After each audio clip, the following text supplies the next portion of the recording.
மதுரையில் தேர்தலே நடத்த முடியாதுன்னு எலெக்ஷன் கமிஷன் கையை வச்சிருச்சு. பல பாகிஸ்தான் பார்டரில் இருந்தாளுங்க, பஞ்சாப் பார்டரில் இருந்தாளுங்க, அட்டாக் பாண்டி, பாகிஸ்தான் பீரங்கி ஓட்டிட்டு வந்தவர், பொட்டு சுரேஷ், முபாரக் மந்திரி, இவங்க தான் மதுரையுடைய மன்னர்கள். அதாவது பாண்டிய மன்னர்களுடைய படை தளபதிகள் மாதிரி. அசராகாருக்கு மதுரையில் எலெக்ஷன் கமிஷனுக்கு ரிப்போர்ட் எங்கே போகுதுன்னா நம்ம சீஃப் செக்ரட்டரி அனுப்புகிறாங்க. என்னையா ரிப்போர்ட்டு? மதுரை, தேனி, திண்டுக்கல், ராமநாதபுரம், 5 மாவட்டம் சுற்றி இருக்கிற மாவட்டம் எலெக்ஷன் நடத்த முடியாதுங்க. அண்ணன் என்ன சொல்கிறாரோ அதாங்க சட்டம். அண்ணன் அஞ்சு அழகிரி எதை சொல்கிறாங்க அதான் சட்டம். போலீஸ் கிலீஸில் ஏட்டையா மாறிங்க, ஒன்றும் பண்ண முடியாது. சரி சொன்ன பிறகு தேர்தல் கமிஷன் தான் அசராக்காருக்கு சகாயத்தை அங்கே போட்டு ஏடிஎம்கேவை ப்ரெசென்ட் பண்ணுது. இந்த 5 மாவட்டங்களில் ஸ்பெஷல் ஆஃபீஸரை போட்டால் தான் தேர்தல் நடத்த முடியும், இல்லை எங்களுக்கு தேர்தல் நாங்கள் புறக்கணிக்க போகிறோம். இப்படி சொன்ன பிறகு தான் இந்த அதிகாரிகளை போடுறாங்க. போட்ட பிறகு 5 மாவட்டத்தில் இருக்கிற அத்தனை அக்யூஸ்டுகளும் ரவுடிகளும் என்ன தெரியுமா சொன்னார் அசராக்காருக்கு?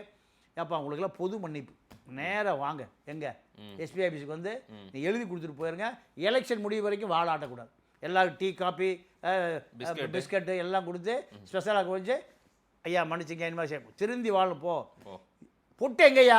எங்கேயா தேனி மலை பக்கம் ஒதுங்கிட்டாரு பொட்டு சுரேஷ், எங்கேயா அவர் வர சொல்லுங்க, அவரு பொது மன்னிப்பு. இப்படி சொன்ன பிறகு இந்த ரவுடி புறம் அண்ணா தங்கமான ஆளுன்னு அவர் அசராக்காருக்கு போனால் என்ன டீ என்ன காஃபி என்ன வடை என்ன போண்டா என்ன பல ஐட்டங்கள் மதுரை ஐட்டங்கள் பூரா கிடைக்குதுண்ணே. சாப்பிட்டுட்டு எங்களால் வெளியில் நடக்க முடியலண்ணே. சிறப்பாக கவனிச்சாருண்ணே. என்னடா சொல்ல? ஆமாம் போய் சரண்டர் ஆயிரு.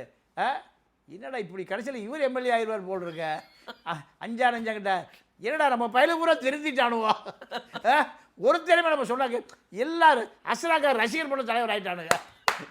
இப்படி ஆன பிறகு பொட்டு ஐயா மன்னிச்சிடுவாரா? அண்ணா எங்களையே மன்னிக்கிறாரு, உங்களை எப்படிலாம் மன்னிக்காமல் இருக்காரு. அப்படியா? சரி கிளம்பி ஐயா பார்க்க வர. ஐயா பார்க்க அப்பா உனக்காக தான் காத்துட்ருக்காரு, வா பங்களாக்கு வா.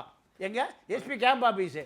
உடனே பொட்டு தட்டா முடலாக போய் இறங்கினோன்னையா வாங்க பொட்டு உங்களை தான் பார்க்கணும் நாளாக இருக்கேன். அப்பா கவனிக்கப்பா, அவருக்கு ப்ரூ காப்பி கொடுங்க, ஸ்பெஷல் பிஸ்கட் கொடு, எல்லாம் கொடுத்து எல்லாம் முடிஞ்சு ஐயா இனிமேல் எந்த குற்றம் பண்ண மாட்டேயா, திருந்தி வாழ்கிறேன். நீங்கள் திருந்தி வாழ்கிறது ஜெயிலில் தான் வாழணும். அங்கே உங்களுக்கு ரூமெல்லாம் ஐயா நீ நம்பித்தானே வந்தேன், நானும் ஒன்று நம்பி ரிமாண்ட் பண்ணி தூக்கி போட ஒரே அரை சேவனி வீங்கி போய் ஏன்னா நல்லா தானே போனார், வரும்போது இந்த பக்கம் கொஞ்சம் வீங்கி இருக்கடா, மிதின்னு மிதிச்சு அரெஸ்ட் பண்ணி ரிமாண்ட்